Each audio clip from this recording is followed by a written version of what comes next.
would you tell your son at 18 if he's like, I want to start this business? And you're like, you better love it. What do you actually mean by that? Yeah, I'll tell him. So Pro-Ject is the greatest story of tragedy and triumph when it comes to entrepreneurship, for the sake of how fucking hard, but also how rewarding it's been. So if my son were to come and be like, Dad, I'm going to start this business and I'm going to do it and I don't care, I'd be like, okay, that's great. Here's a story for you, Frankie, because his name's Frankie. Remember that business that we started and you know about called Pro-Ject? Yeah. Well, what if I told you one day that we were doing multi-million-dollar deals with big beer companies that wouldn't pay us per the contract for 150 days once the invoice was sent in? So we were fronting millions of dollars. And Frankie, what if I told you that Daddy had to fly to Europe for a big project? He's 6 now, so I'm calling him Dad. I'm using the word Daddy, but Dad had to fly.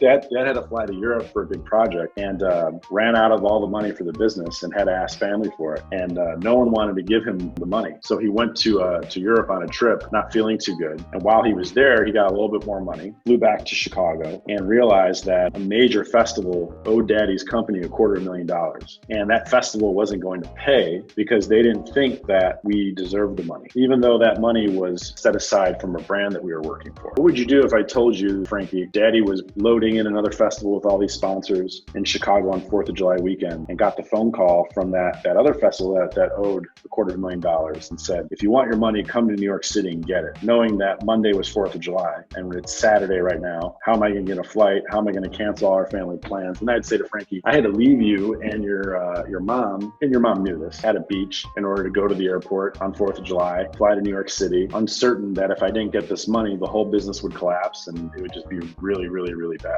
And then Frankie, what would I tell you if I went to that meeting, sat down with the CFO of the festival and told them all the reasons why they owed us the money, and if they didn't pay, that the main client would be very upset, and showed them all the records. And then that CFO said, it doesn't matter, go fuck yourself. If you want your money, you have to take it up with your client. And then walking out of that meeting completely distraught, being like, shit, $250,000, if we don't get this in the next week, we're done. Then there's the mindset of like, I have to go after them with a lawyer. I have to go after them, all these just different things that are going to be very expensive. So we went back to my friend's office after we got told to basically go fuck ourselves. And I sat there, I'll never forget, Zach. I was looking out, we were on 26 in Chelsea, and I was looking south, probably like on the 27th floor. And I was like, you know what? Are you really going to sit here and just be like, no, you came all this way. You've worked so hard for this. Get your fucking shit together, go to your client's office and be like, you have to fix this. So we did that. We went to our client's office, had a really nice conversation with him. And he was flabbergasted because he unfortunately didn't know a lot of this going on. And he's like, I'm very sorry about this. So he